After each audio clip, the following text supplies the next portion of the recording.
Auto rickshaw યુનિયનોની ફરિયાદ બાદ RTO વિભાગે અમદાવાદ શહેરમાં રેપિડો, ઓલા, ઉબેરની બાઇક સર્વિસ 1 મહિના સુધી બંધ કરવાનો નિર્ણય લીધો છે। જો કે સર્વિસ બંધ થતાં સર્વિસનો ઉપયોગ કરતા ગ્રાહકોને પ્રતિકૂળતાનો સામનો કરવો પડશે। ટેક્સી સર્વિસ આપતી એપ્લિકેશન મારફતે આગામી 1 માસ સુધી ચાલતી બાઇક ટેક્સી હવે બંધ થશે, પરંતુ રિક્ષા સર્વિસ ચાલુ રહેશે। અમદાવાદમાં રેપિડો, ઓલા, ઉબેર જેવી બાઇક ટેક્સી ચલાવતા લોકો માટે માઠા સમાચાર આવ્યા છે કે અમદાવાદ આરટીઓ દ્વારા આ તમામ બાઇક ટેક્સી સર્વિસ 1 મહિના માટે બંધ કરવામાં આવી છે। અમદાવાદ આરટીઓને 10થી વધારે રિક્ષા યુનિયનોને ફરિયાદ કરી હતી કે આ બાઇક ટેક્સી સર્વિસથી તેમના ધંધા રોજગાર પર અસર પડી રહી છે। અમદાવાદ આરટીઓનું કહેવું છે કે ઓલા, ઉબેર, રેપિડો જેવી કંપનીઓએ આરટીઓ પાસેથી ઓટો રિક્ષાનું એગ્રીગેશન લાયસન્સ મેળવ્યું છે। અન્ય કોઈપણ લાયસન્સ ન મેળવતા રિક્ષા યુનિયનોની માંગ સામે કાર્યવાહી કરાઈ છે। હાલ 1 મહિના માટે બંધ કરી નોટિસ મોકલવામાં આવી છે। જો કંપનીઓ ખુલાસો નહીં કરે તો કાયદાકીય પ્રક્રિયા પણ હાથ ધરવામાં આવશે। પણ બીજી તરફ હાલ ઓલા, ઉબેર અને રેપિડો જેવી બાઇક ટેક્સી ઓનલાઈન બુકિંગ ચાલુ જોવા મળી રહી છે।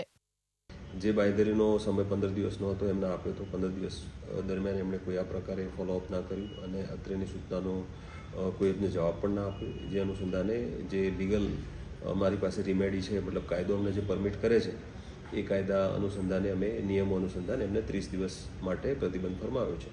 જો અમલવારી કરવાની એમને બાંયધરી આપશે, ખાતરી આપશે તો પછી એ પ્રતિબંધ વિશે ફેરવિચારણા થઈ શકે છે।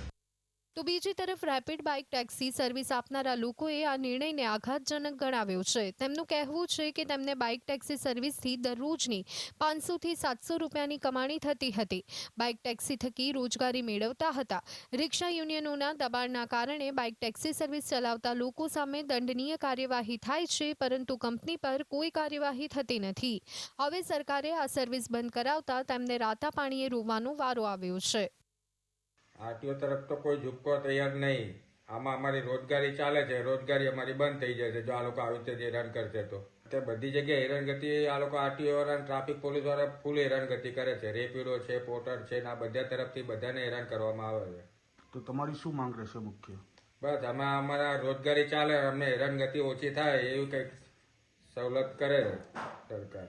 એમાં આરટીઓ રિક્ષા ચાલકો સામે ઝૂકી જ ના, એના કરતાં તો તમે રેપિડોની એપ્લિકેશન જ બંધ કરો ને, તો બીજાનું શું મારે? અમારે ખાવા પીવાનું ક્યાંથી, રોજીરોટી ક્યાંથી લાવવાની? અમે રેપિડો ઉપર કામ કરતા આવીએ।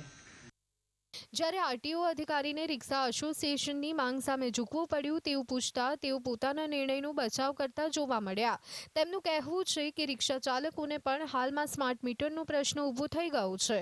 ત્યારે સવાલ છે કે ગુજરાતના અન્ય શહેરોમાં નહીં પણ ફક્ત અમદાવાદમાં જ બાઇક ટેક્સી પર પ્રતિબંધ કેમ? ધવલ બારોટ, GSTV, અમદાવાદ।